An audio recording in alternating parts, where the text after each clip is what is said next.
सोचो, आपने बैंक में शिकायत की, कई बार फोन भी किया और ब्रांच के चक्कर भी लगाए, लेकिन फिर भी आपकी समस्या का समाधान नहीं हुआ। ऐसा अनुभव आजकल कई बैंक ग्राहकों का रहा है। कभी यूपीआई पेमेंट फेल हो जाती है, कभी एटीएम से पैसे निकालते हैं लेकिन अकाउंट से तो कट जाते हैं, तो कभी बिना वजह बैंक चार्ज काट लेता है।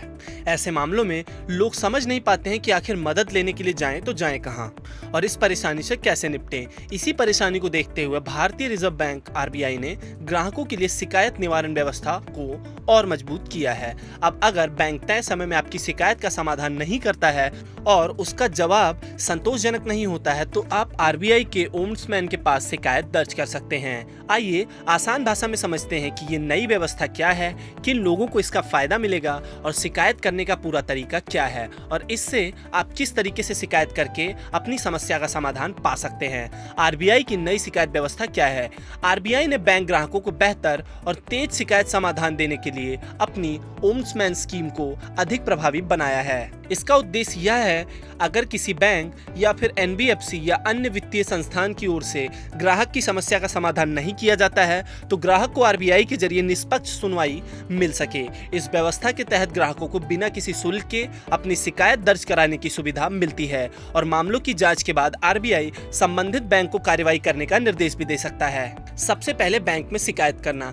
कई लोग सोचते हैं कि वो सीधे आरबीआई के पास जाके शिकायत कर सकते हैं, लेकिन ऐसा बिल्कुल नहीं है। सबसे पहले आपको अपनी शिकायत संबंधित बैंक या वित्तीय संस्था के पास दर्ज करानी होगी। ऐसे में अगर 30 दिनों तक बैंक कोई जवाब नहीं देता है या फिर मिला हुआ जवाब आपको संतोषजनक नहीं लगता है, तो इस शिकायत का समाधान नहीं मिलता है, तो आप आरबीआई ओम्बड्समैन के पास शिकायत दर्ज करा सकते हैं।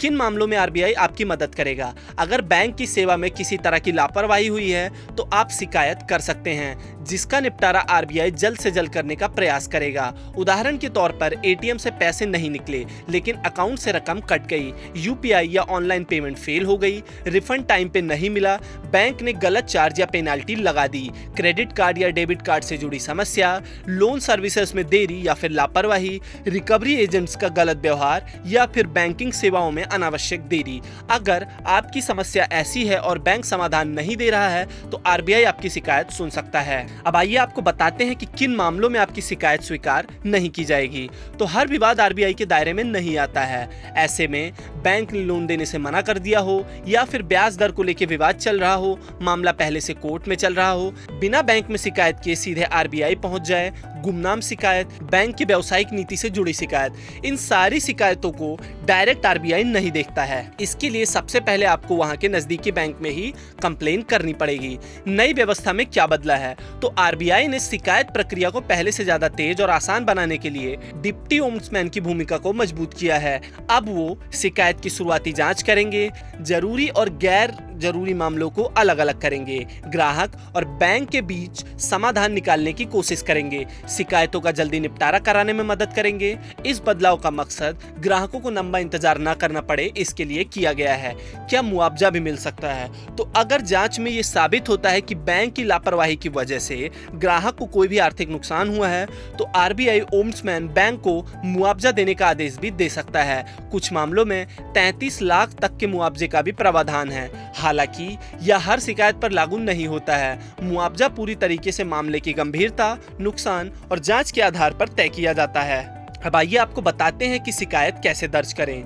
तो आरबीआई ने शिकायत दर्ज करने के कई आसान तरीके दिए हैं। आप आरबीआई के कंप्लेन मैनेजमेंट सिस्टम के जरिए ऑनलाइन शिकायत कर सकते हैं, ईमेल के माध्यम से भी आप शिकायत भेज सकते हैं, डाक के जरिए भी आप शिकायत भेज सकते हैं या फिर आरबीआई की टोल फ्री हेल्पलाइन नंबर 14448 पर शिकायत दर्ज करा सकते हैं। शिकायत दर्ज करते समय इन बातों का खास ध्यान रखें। अगर आप चाहते हैं कि आपकी शिकायत मजबूत रहे, तो इन बातों का ध्यान रखना बेहद जरूरी है। बैंक में की गई शिकायत का नंबर संभाल कर जरूर रखें। बैंक से मिले एसएमएस या ईमेल को भी सुरक्षित रखें। ट्रांजैक्शन रिसिप्ट और स्क्रीनशॉट्स को भी संभाल के रखें। बैंक की लिखित प्रक्रियाओं का रिकॉर्ड रखें। बिना दस्तावेज के शिकायत करने से बचें। अब आइए आपको बताते हैं कि आम लोगों के लिए इसका क्या मतलब है और उनको इससे क्या फायदा मिलेगा। मान लीजिए आपने किसी को 15,000 रुपए यूपीआई से भेजे, लेकिन पैसा खाते से कट गया और सामने वाले के पास नहीं पहुंचा। आपने बैंक में शिकायत की, लेकिन कई दिनों तक कोई जवाब नहीं मिला। ऐसी स्थिति में अब आपको सिर्फ बैंक के भरोसे नहीं रहना पड़ेगा। अगर तय समय में आपकी समस्या का समाधान नहीं होता है तो आप आरबीआई ओम्बड्समैन के जरिए शिकायत दर्ज करा सकते हैं। वही मामलों की स्वतंत्र जांच होगी और जरूरत पड़ने पर बैंक को समाधान या फिर मुआवजा देने का भी निर्देश दिया जा सकता है। यानी अब ग्राहकों के पास अपनी आवाज उठाने का एक मजबूत और भरोसेमंद विकल्प मौजूद है।